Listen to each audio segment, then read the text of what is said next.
ये कक्षा 8 हमारा कक्षा 8 का यहाँ पर विज्ञान का है, जो कि हमारा चैप्टर 3 है। ठीक है, अध्याय 3 सूक्ष्म जीव। और अभी के इस वीडियो पर हम लोग सूक्ष्म जीव के यहाँ पर जितने भी जो बहुविकल्पी प्रश्न यानी कि जितने भी एमसीक्यू टाइप के क्वेश्चंस है इस चैप्टर से संबंधित आपको मैं सभी क्वेश्चंस को करवाऊंगा। ठीक है, यदि आप इनके पहले वाले वीडियो सभी नहीं देखे हैं तो आप लोग प्लेलिस्ट से जा करके देखिएगा क्लास 8 का साइंस। ठीक है, विज्ञान क्लास 8 विज्ञान आप लोग प्लेलिस्ट में जाके देखिए, आपको मिलेगा।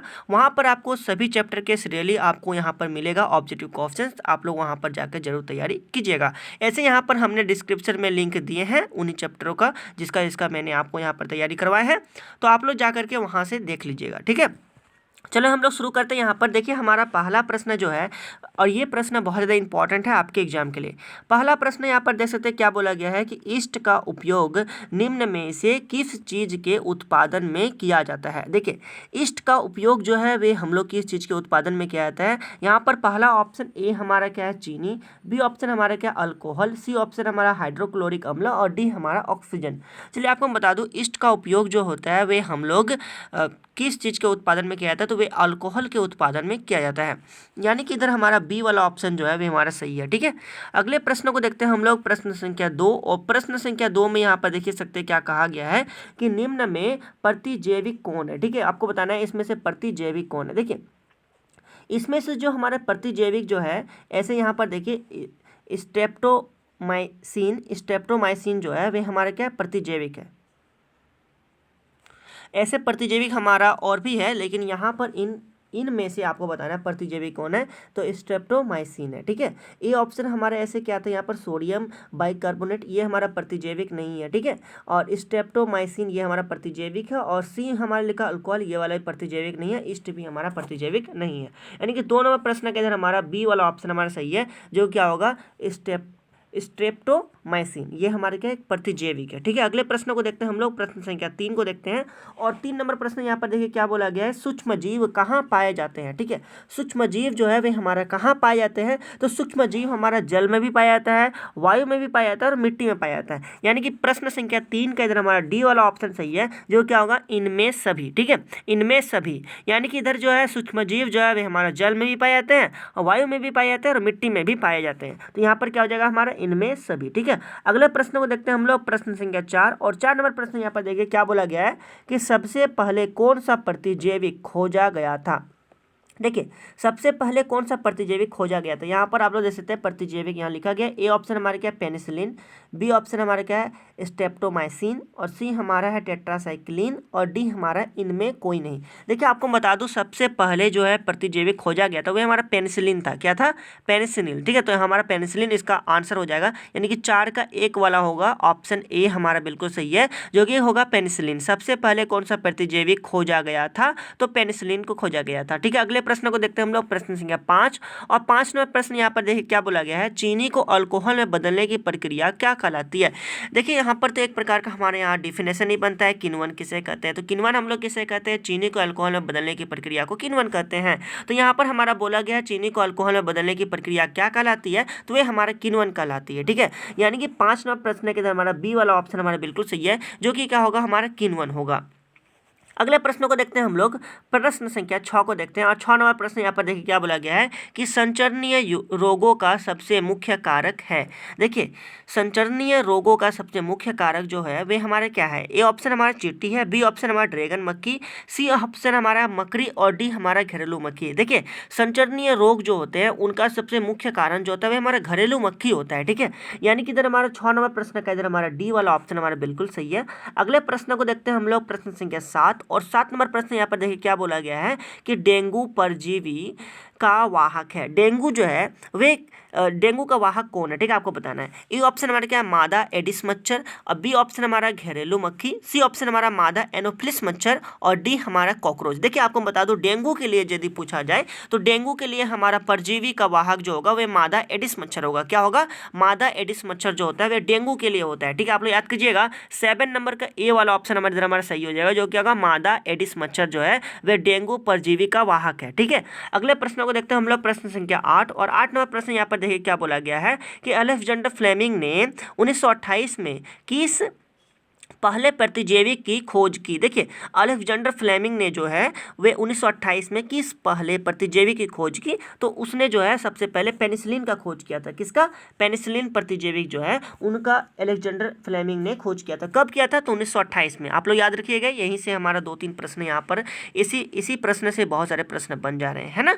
तो अलेक्जेंडर फ्लेमिंग ने 1928 में किस पहले प्रतिजैविक की खोज की, तो ये हमारा क्या हो जाएगा? पेनिसिलिन इसका सही उत्तर हो जाएगा। यानी कि 8 नंबर प्रश्न का इधर हमारा डी वाला ऑप्शन हमारा बिल्कुल सही है। अगले प्रश्न को देखते हैं हम लोग, प्रश्न संख्या 9। और 9 नंबर प्रश्न यहाँ पर देख सकते हैं क्या बोला गया है कि पेनिसिलिन प्रतिजैविक की खोज किसने की। देखिए इसी प्रश्न को घुमा फिरा के फिर यहाँ पर भी पूछा गया है कि हमारा पेनिसिलिन जो है प्रतिजैविक की खोज किसने की, तो जो हमारा पेनिसिलिन प्रतिजैविक की खोज अलेक्जेंडर फ्लेमिंग ने की। किसने की? अलेक्जेंडर फ्लेमिंग ने की। तो 9 नंबर का इधर हमारा आप देख सकते हैं प्रश्न संख्या 9 का इधर हमारा बी वाला ऑप्शन इधर हमारा बिल्कुल सही है। अगले प्रश्न को देखते हैं हम लोग, प्रश्न संख्या 10। और 10वां प्रश्न यहाँ पर आप लोग देख सकते हैं कि किण्वन की खोज किसने की। देखिए किण्वन की जो खोज जो है वह हमारा लुई पास्चर ने किया था। किसने किया था? लुई पास्चर ने किया था। यानी कि इधर हमारा 10वां प्रश्न का ए वाला ऑप्शन इधर हमारा बिल्कुल सही है। समझ में आ रहा है आपको? किण्वन की खोज किसने की? तो लुई पास्चर ने की। किण्वन की खोज किसने की? लुई पास्चर ने की। अगले प्रश्न को देखते हैं हम लोग, प्रश्न संख्या 11 को देखते हैं। आप लोग देख सकते हैं यहाँ पर 11 नंबर प्रश्न इधर हमारा आ रहा है। ठीक है, देखिए 11 नंबर प्रश्न, ये हमारा 11 नंबर प्रश्न है। और 11 नंबर प्रश्न यहाँ पर क्या बोला गया? देखिए सर्वप्रथम चेचक के टीके की खोज किसने की। चेचक के टीके की खोज सर्वप्रथम किसने की, तो चलिए आपको बताना है। इसका हमारा क्या हो जाएगा? ऑप्शन ए हमारा क्या? Louis Pasteur. ऑप्शन बी हमारा एडवर्ड जेनर। ऑप्शन सी हमारा अलेक्जेंडर फ्लेमिंग। और डी हमारा रॉबर्ट हुक। देखिए आपको बता दूं सर्वप्रथम जो है चेचक के टीके की खोज जो है वे हमारा एडवर्ड जेनर ने किया था। किसने किया था? एडवर्ड जेनर ने। यानी कि 11 नंबर प्रश्न के इधर हमारा बी वाला ऑप्शन इधर हमारा बिल्कुल सही है। अगले प्रश्न को देखते हैं हम लोग, प्रश्न संख्या 12। और 12 नंबर प्रश्न यहाँ पर क्या बोला गया? देखिए कौन सा जीवाणु दूध को दही में परिवर्तित करता है। तो चलिए आपको बता दूं, जो वे हमारा जीवाणु जो है जो दूध को जो दही में परिवर्तित करता है वे हमारा क्या होता है? लैक्टोबैसिलस होता है। क्या होता है? लैक्टोबैसिलस जीवाणु जो है वे हमारे दूध को क्या करते हैं? दही में परिवर्तित कर देते हैं। ठीक है, दूध को दही में परिवर्तित कौन से जीवाणु करते हैं? तो इधर हमारे क्या हो जाएगा? लैक्टोबैसिलस हो जाएगा। यानी कि 12 नंबर प्रश्न के इधर हमारा बी वाला ऑप्शन सही है। अगले प्रश्न को देखते हैं हम लोग, प्रश्न संख्या 13। और 13 नंबर प्रश्न यहाँ पर देख सकते हैं क्या बोला गया कि पोलियो किसके कारण होने वाला रोग है। देखिए पोलियो जो है वे हमारे किसके कारण होता है? ए ऑप्शन हमारा बैक्टीरिया, बी ऑप्शन हमारा प्रोटोजोआ, सी ऑप्शन हमारा कवक और डी हमारा वायरस। देखिए आपको बता दो पोलियो जो है वे हमारा जो है वायरस के कारण होने वाला रोग है। किससे कारण होने वाला रोग है? वायरस के कारण। याद रखिएगा पोलियो किसके कारण होने वाला रोग है, तो पोलियो जो है वे हमारा वायरस के कारण होने वाला रोग है। अगले प्रश्न को देखते हैं, यानी कि 13 नंबर के इधर हमारा डी वाला ऑप्शन सही है। अगले प्रश्न को देखते हैं, प्रश्न संख्या 14। और 14 नंबर प्रश्न यहाँ पर देखिए क्या बोला गया है कि बोला गया कि निम्न में कौन सा एल्गी कोशिकीय होता है? शैवाल कोशिकीय। ठीक है, तो कौन सा हो जाएगा इधर हमारा ऑप्शन इसका? तो इसका ऑप्शन ए होगा, जो कि क्या होगा?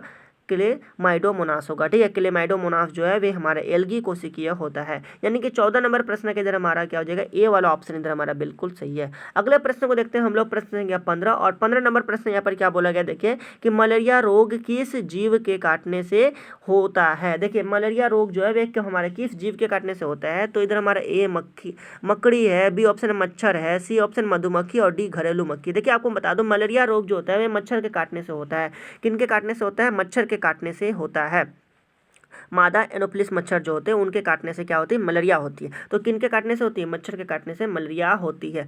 अगले प्रश्न को देखते हैं हम लोग, प्रश्न संख्या 16। और 16 नंबर प्रश्न यहाँ पर देखिए क्या बोला गया है कि निम्न में से किस पौधे के पत्तों के रस का उपयोग मलेरिया और डेंगू के उपचार में किया जाता है। देखिए मलेरिया और डेंगू के उपचार में जो है वे हमारा जो गिलोय के पत्ते जो होते हैं उनका रस का उपयोग किया जाता है मलेरिया और डेंगू के उपचार में किया जाता है। ठीक है, यानी कि 16 नंबर प्रश्न के इधर हमारा ए वाला ऑप्शन होगा, जो कि क्या होगा? गिलोय होगा। ठीक है, समझ में आ रहा है आपको? गिलोय के पत्ते जो होते हैं उसके रस जो होते हैं, ठीक है, उससे उपचार किया जाता है किनका? तो मलेरिया और डेंगू का। ठीक है, तो इधर हमारा 16 नंबर का ए वाला ऑप्शन सही है। अगले प्रश्न को देखते हैं हम लोग, प्रश्न संख्या 17। और 17 नंबर प्रश्न यहाँ पर देखिए क्या बोला गया है कि मनुष्य में वायरस द्वारा होने वाला एक सामान्य रोग है। देखिए मनुष्य में वायरस द्वारा बोले तो वे हमारा क्या हो जाएगा? पोलियो हो जाएगा। क्या हो जाएगा?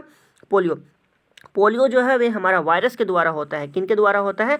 पोलियो वायरस के द्वारा होता है। ठीक है, यानी कि 17 नंबर का इधर हमारा बी वाला ऑप्शन सही है, 17 का बी सही है। अगले प्रश्न को देखते हैं, प्रश्न संख्या 18 और 18 नंबर प्रश्न यहाँ पर क्या बोला गया, देखिए कि मनुष्य में जीवाणु द्वारा होने वाला एक सामान्य रोग है। देखिए जीवाणु द्वारा जो होता है वही हमारा टाइफाइड होता है। याद कीजिएगा, जीवाणु द्वारा हमारा क्या होगा? टाइफाइड होगा। यानी कि 18 का ए ऑप्शन इधर हमारा सही है। और 17 नंबर में बोला गया था कि मनुष्य में वायरस द्वारा होने वाला एक सामान्य रोग, तो वायरस द्वारा हमारा पोलियो हो जाएगा, और मनुष्य में जीवाणु द्वारा होने वाला रोग तो हमारा टाइफाइड हो जाएगा। ठीक है, अगले प्रश्न को देखते हैं, प्रश्न संख्या 19 नंबर प्रश्न यहाँ पर देखिए क्या बोला गया है, दूध को दही में परिवर्तित करने वाले सूक्ष्म जीव है। देखिए दूध को दही में कौन परिवर्तित करते हैं, इसका प्रश्न का जिक्र एक बार हो चुका था, है ना। तो दूध को दही में परिवर्तित करने वाला सूक्ष्म जीव जो होता है वे हमारा क्या होता है? लैक्टोबैसिलस होता है। क्या होता है? लैक्टोबैसिलस इसका आंसर हो जाएगा। यानी कि 19 नंबर प्रश्न के अंदर हमारा सी वाला ऑप्शन इधर हमारा बिल्कुल सही है। अगले प्रश्न को देखते हैं, प्रश्न संख्या 20 और 20 नंबर प्रश्न आप लोग देख सकते हैं। यहाँ पर क्या बोला गया है? बोला गया है कि ब्रेड के दौरान कौन सी गैस उत्पन्न होती है।